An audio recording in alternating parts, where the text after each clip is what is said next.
India ने कौन सी की। हाँ। आज इंडिया किधर खड़ा हुआ है और पाकिस्तान किधर खड़ा हुआ है। इंग्लैंड दुनिया का 5वां रिचेस्ट कंट्री था, अब 6वां हो गया, 5वां इंडिया ने ले लिया है। क्यों लिया है? इसका मतलब ये है कि 2.2 ट्रिलियन या 2.3 ट्रिलियन उनके पास जो ये पैसे आए हैं वो कहाँ से आए हैं, उन्होंने कहाँ से अर्न किए हैं ये? क्या वो IMF से कर्जा लेता है? नहीं। हम 1 बिलियन के लिए भीख मांगते हैं लोगों से। हमारे यहाँ पे ये भी कहा जाता है जी वो आबादी बहुत ज्यादा है, पूरी दुनिया के कंट्रीज वहाँ पे जाके इन्वेस्टमेंट करते हैं, मार्केट बहुत बड़ी है, इसलिए उनकी इकॉनमी बड़ी हो गई है, तो कोई वो बड़ी बात तो नहीं है। देखिए, दुनिया के अंदर जितनी भी डेवलपमेंट्स हो रही हैं और जो होंगी, दुनिया की जितनी टॉप क्लास की फर्म्स हैं, कंपनीज हैं, उनके CEOs इंडियन हैं। क्यों? दुनिया के अंदर जो डेवलपमेंट हो रही है वो इंडिया में ज्यादा क्यों हो रही है? मेरा क्वेश्चन है, पब्लिक से पूछें क्यों। उनकी नजर में ये नहीं है कि पाकिस्तानी जो कौम है ये इंटेलिजेंट नहीं है। अच्छा। उनको ये मालूम है कि पाकिस्तानी कौम इंडियन से ज्यादा इंटेलिजेंट है। अच्छा। लेकिन पाकिस्तानी कौम में जो इनका ईगो है, ये सबसे बड़ा जो बिहेवियर, ईगो और बिहेवियर जो है, ठीक है, ये सबसे बड़ी चीज जो नहीं काउंट करती है। इसके निस्बत जब आप इंडियन को देखते हैं, इंडियन को अगर आपने बोला है अब जमीन पे बैठ जाओ, वो बैठ जाएंगे। वो वक्त की मुनासबत के हिसाब से अपनी जिंदगी चलाते हैं। पाकिस्तानी इंडियन से ज्यादा इंटेलिजेंट है। हाँ। ये आपने बोला। साथ आप ये कह रहे हैं कि दुनिया की जितनी भी मल्टीनेशनल या बड़ी कंपनीज है उनके CEOs इंडियंस हैं। इंटेलिजेंट अगर हम हैं तो CEOs तो हमें हमारे यहाँ से होना चाहिए ना। मैं आपको बहुत अच्छा आपने सवाल किया है। 100 से कम पाउंड है इंडिया में, ठीक है। 88 रुपए का पाउंड है, 90 रुपए का पाउंड है बंगला इधर अफगानिस्तान में। सारी जिंदगी जब के पैदा हुए जंगी लगी हुई है, और 88 रुपए का पाउंड। और हमारे और बांग्लादेश जो हमसे आजाद हुआ है, ठीक है, हमसे उन्होंने आजादी ली है, वो 120 का पाउंड, ठीक है। पाकिस्तान में 360 का पाउंड। यार ये कितनी शर्म वाली बात। ऐसी कंट्री जो दुनिया के ऊपर अपनी हुकूमत कर रही है, 7 बड़े मुमालिक जो कि दुनिया की सबको जो दुनिया की पावर है, जो 7 बड़े जो पावर है, जिनके पास सब कुछ सारे वसाइल है, वो इंडिया को अब गले लगाएंगे। वो इंडिया को गले लगाएंगे और जितना इंडिया मजबूत होगा उतना वो पाकिस्तान को दबाएंगे। अच्छा। ये भी मैं बता दूं, ये पाकिस्तान को मजीद दबाएंगे। ये इंडिया को गले इसलिए लगाएंगे कि उसकी इकोनॉमी बड़ी है, उनके लोग सीरियस हैं, उनके लोग अपने मुल्क से मोहब्बत करते हैं।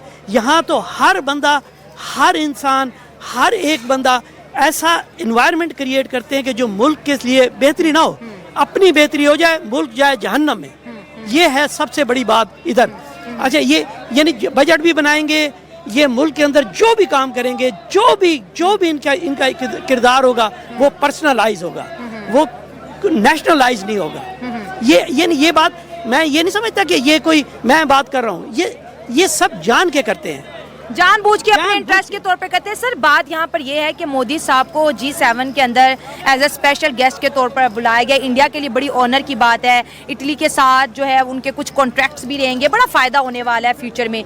सर, ऐसे इन्विटेशन मोदी साहब को ही बस आते हैं। देखे ना जी, वो हमें 600 अरब की 650 बिलियन डॉलर की उनकी इकोनॉमी है, जो इकोनॉमी 4 ट्रिलियन तक।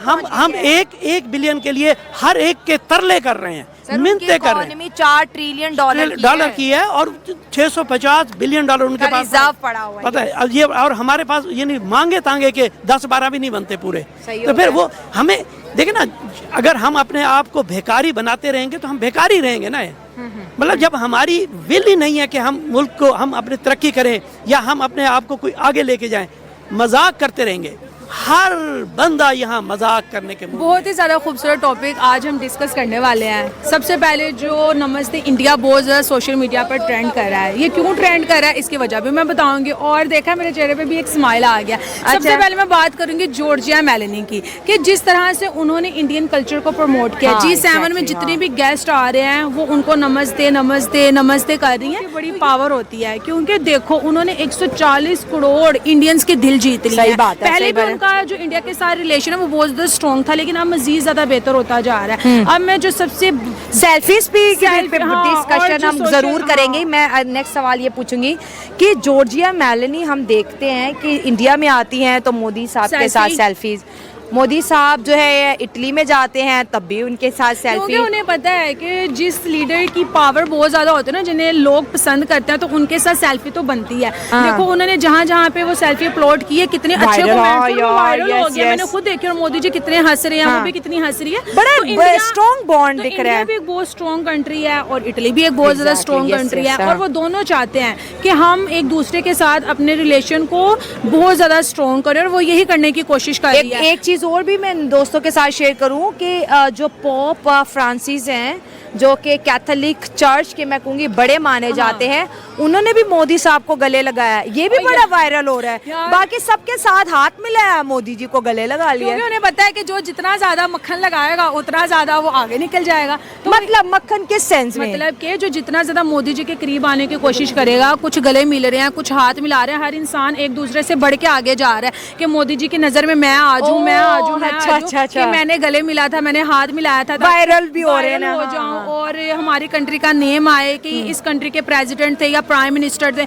अब जो सबसे दो अहम चीजें मैं यहाँ पर डिस्कस करना अच्छा। चाहती हूँ, पहले ये है कि जिस तरह आपको पता है कि इंडिया जब मोदी जी आए थे, ठीक है, जो उन्होंने पहले अपने 2 टर्न्योवर में अपने इंडियंस के साथ जो जो बातें की थी, उनको क्या उन्होंने किया है, पूरा किया है। हाँ, ये उन्होंने तो अपने- effect है, हाँ। उन्होंने अपने इंडियंस को बोला था कि मैं आपको 5th लार्जेस्ट इकोनॉमी बना दूंगा, बनाया, ठीक है। अब वो 3rd टाइम आया तो उन्होंने बोला है कि यार मैं अपने इंडियंस को 3री बड़ी इकोनॉमी बना दूंगा, और उनको यकीन है अपने भारतीयों को। तो इसलिए उन्हें G7 में बुलाया।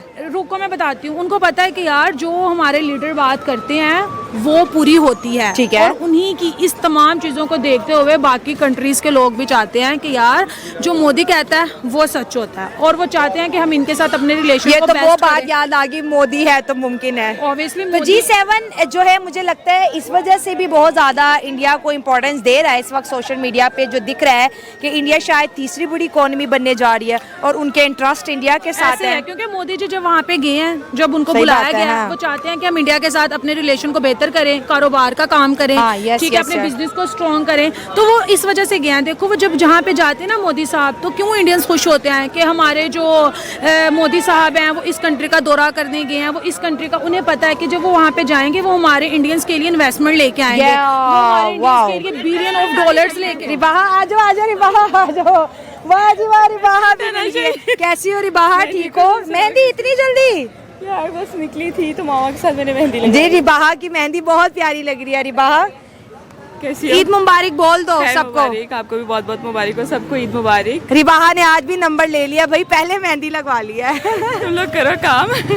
मिलती हूँ मैं तुमसे शो के बाद, इधर ही रहना। वो अच्छा, अपने इंडियंस के लिए बिलियंस और डॉलर्स लेके आएंगे, और इसी वजह से जब वो किसी भी कंट्री का दौरा करने जाते हैं तो इंडियंस के दिल गार्डन हो जाते हैं कि यार Investment आएगी। इन्वेस्टमेंट आएगी। और हाँ। जो दूसरी सबसे अहम चीज है कि वो इंडियन को मैन्युफैक्चरिंग हब बनाना चाहते हैं। पहले वो बन India, रहा था और अब वो yes. बन जाएगा। हाँ। ये दोनों चीजें बहुत ज्यादा मैटर करती हैं। और यार पूरी दुनिया को पता है कि मोदी है तो मुमकिन है, मोदी अपने देश के लिए तो बहुत ज्यादा बेस्ट है, लेकिन वो औरों की कंट्रीज के लिए भी बहुत ज्यादा बेस्ट होते हाँ, जा रहे हैं। business आ रहा है ना। तमाम बड़े बड़े जो प्रेसिडेंट हैं, जो प्राइम मिनिस्टर हैं, वो चाहते हैं कि हम इंडिया का दौरा करें, क्योंकि अगर हम यहाँ पे आएंगे, अपनी इन्वेस्टमेंट को यहाँ पे लेके आएंगे, कोई फैक्ट्री बनाएंगे, कोई अपने लिए कारोबार करेंगे तो फायदा है। लेकिन हमें कोई ऐसे इनविटेशन क्यों नहीं यार, आते? मैंने तो अपने आप को यहाँ से माइनस ही कर दिया। देखो मैंने कहीं पे भी पाकिस्तान का जिक्र ही नहीं किया, ना मैंने कोई हाँ, मतलब हम भी comparison जाना कुछ भी नहीं चाहते किया। हैं। हम इंडिया को तो छोड़ो, हम कहीं भी नहीं जा सकते, ठीक है। हम अपने पाकिस्तान में रह के अपनी सिचुएशन को थोड़ा बेहतर कर लें तो बेहतर होगा। हम एक भीख मांगती कौम है और वही रहेंगे, हमें कोई भीख भी अब सही तरह से नहीं देता। कितनी अफसोस की बात है। अफसोस की बात है, लेकिन अब हमें आदत हो चुकी है, और जिस चीज की आदत हो जाती है उसके बारे में बार बार डिस्कशन करना मुझे नहीं लगता बेहतर है। जो